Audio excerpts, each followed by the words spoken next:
Dilarangnya sekolah-sekolah negeri melakukan pungutan terhadap siswa membawa konsekuensi terhadap jalannya kegiatan pendidikan. Salah satunya, sekolah tidak lagi mampu mengikuti berbagai lomba yang biasa diikuti selama ini.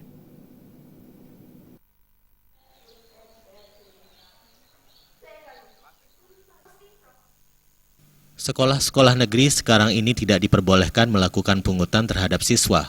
Bahkan jika diketahui sekolah negeri melakukan pungutan oleh tim saber pungli, kepala sekolah dan komite sekolah terancam di meja hijaukan.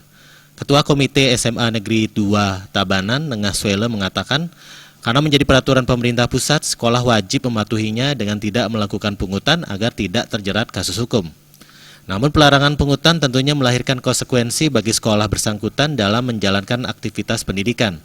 Siswa tidak lagi bisa mengikuti berbagai kegiatan dan lomba yang selama ini didukung dana dari komite sekolah. Selama ini dana APBD dan dana bantuan operasional sekolah dari pemerintah tidak mencukupi dalam mendukung sekolah dalam berbagai kegiatan dalam rangka melahirkan siswa-siswa berprestasi ke depannya.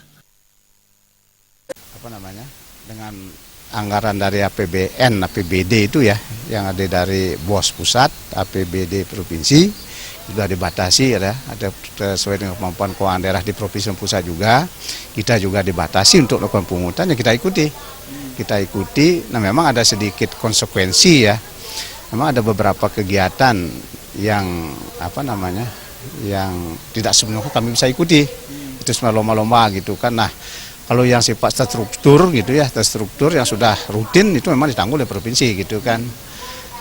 Nah sinilah ada gimana ya, kalau sudah begitu kita ikutilah, jangan sampai kita mengambil kebijakan melakukan pungutan, nanti dari sisi hukum itu dianggap pungli gitu ya, yang menyebabkan nanti berakibat nanti baik manajemen sekolah ataupun komite berurusan dengan hukum gitu ya. Hukum ya kita sesuaikan gitu kan, sesuai walaupun dampak seperti tadi ada beberapa kegiatan yang memang dibatasi gitu. Nengah Swele menambahkan akibat kekurangan dana untuk mendukung berbagai kegiatan siswa, pemerintah daerah pun diminta memberikan dana bantuan yang lebih besar kepada sekolah bersangkutan. Suparyana dan Bayudi, Bali TV.